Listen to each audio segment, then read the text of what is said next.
And here we are, we've got ourselves a jar opener. So this actually does different sizes of jars, and you can even go down to small. If this is what you're holding, you can open a bottle with this as well. It gets down to such a small size.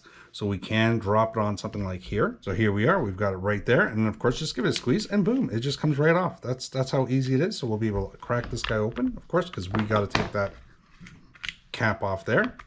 And then we've got this big jar of relish right here. We want to take that off. That's going to be the big one. So we're going to open this guy right up here, get that on there, and watch this. Oh, look at that. Just like that. That is like amazing. It's too easy once you got it. And the same thing over here. We've got this jar, another sealed jar. I'm just going to drop it right on top of there. Do the same thing.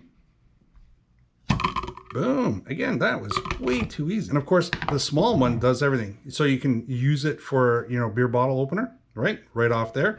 You also have the ability to go onto any size water bottle because that'll just fit right on top. It's rubber inside here, which is really cool. That goes right on there. Just twist the bottle and there you go. That's off. No problem. Your choice. That's pretty awesome.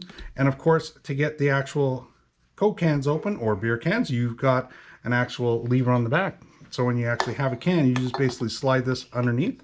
It automatically catches and it lets you open up. Well, I hope this video helped you out a bit today in your buying decision. Maybe I'll see you in the next one. Like I say, thanks for watching and bye for now.